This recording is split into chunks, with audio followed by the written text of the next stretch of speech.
I'm going to be doing a reaction video about a substitute teacher who body slams a student. If you'd like me to react to any other videos, feel free to comment down below. Let's go ahead and get into it.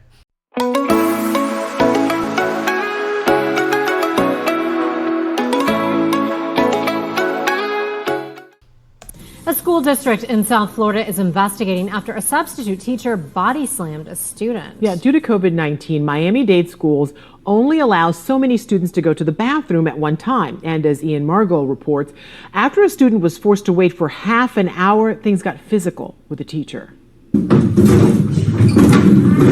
A body slam in a classroom. Okay, so this is something that we do not want to see happen. This is one of the worst things. We don't want physical harm of a student. And that's what happened. The student was hurt in this situation. Again, a body slam is also going to hurt them emotionally. It's stressful being body slammed, being hurt like that. This is the number one thing that we want to avoid, students and teachers being hurt. At Barbara Goldman Senior High on Monday. Definitely crazy to see in math. Just trying to do my work, you know. Danny Echevarria says he was in that class at the time and tells us the student in the video had been asking to use the restroom. But because of COVID, the number of students allowed to go to the bathroom at once is being limited at the school. I mean, that definitely makes sense. During COVID, we want to make sure everyone is safe. So I definitely understand both sides of this. Right now, the substitute does not want to get in trouble for sending a student to the restroom when they're not supposed to be going yet. However, I get the student's frustrated because he probably really has to go to the restroom. So right now I understand both sides. Substitute teacher told the student he would have to wait until another classmate got back. But after nearly half an hour passed, the student got tired of waiting. Ooh, so it said right there that it was a whole 30 minutes that they waited. So right now, my worry wouldn't be on the student asking for the bathroom. I'd be where in the world is that one who left 30 minutes ago? To me, that is the bigger concern. Because 30 minutes is a really long time to go to the restroom and not come back. That would actually be my priority right now. In fact, I'd probably let the other kid go and radio or call admin right away. Because 30 minutes is an excessive time for a student to be gone. After waiting for a while, the kid just decided to walk out. And the sub tried to stop him, and it just got into a wrestle match. The video begins with the student trying to force his way out the door, and you can hear... So you never want to block a student from leaving your classroom.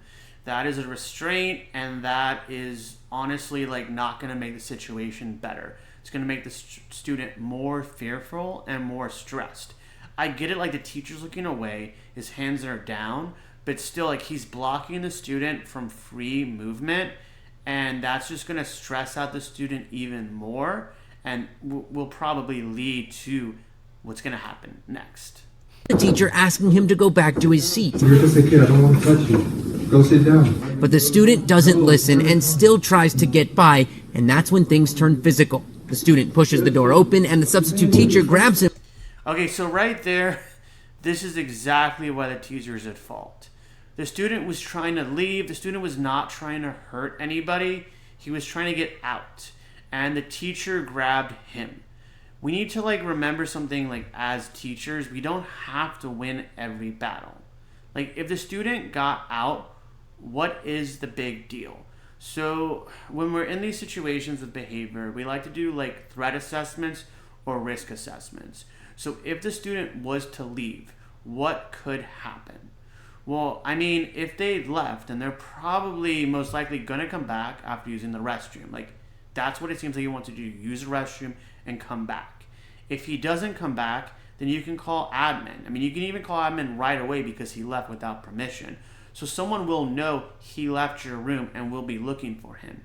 You will not get in trouble for a student who left your room without permission.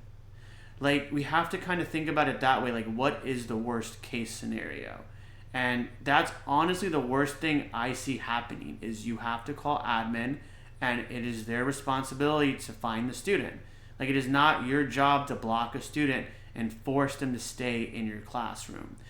I understand it might be a little bit different. If we were out in the parking lot or we were just like in like a field trip where there's a lot of dangerous things, but he's in a classroom. I mean, he's going to be leaving out into the hallway. Like, you can get admin immediately. There were just better ways to handle this than actually grabbing the student.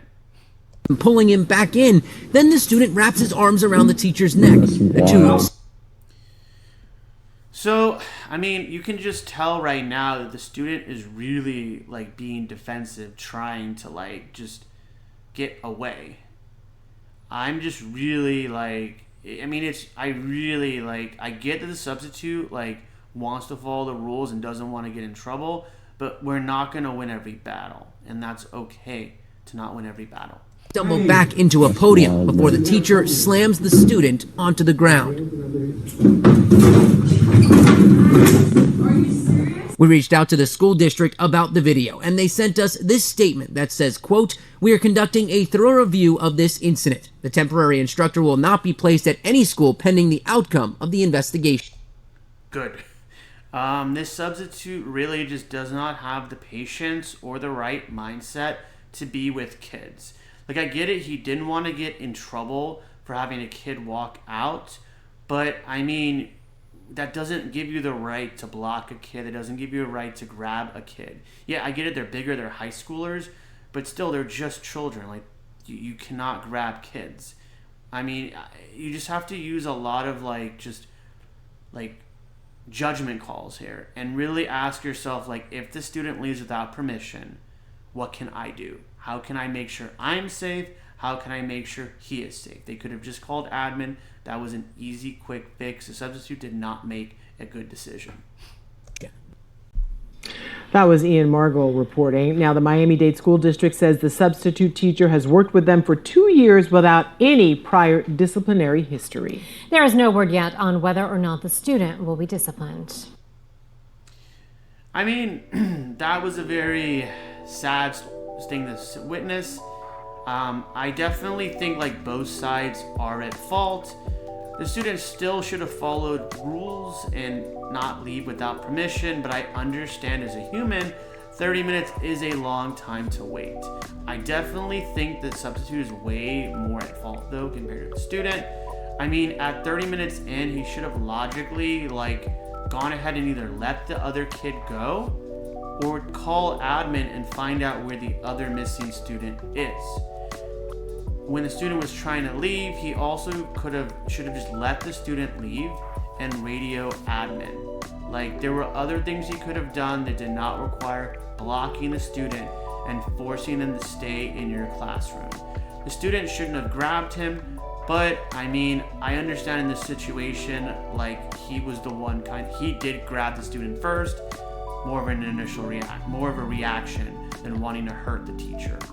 Overall, I really don't think the substitute is meant to be a teacher, and we'll probably just end it here. Thank you very much. Feel free to like and subscribe, and remember, keep your coffee strong and your tantrum short.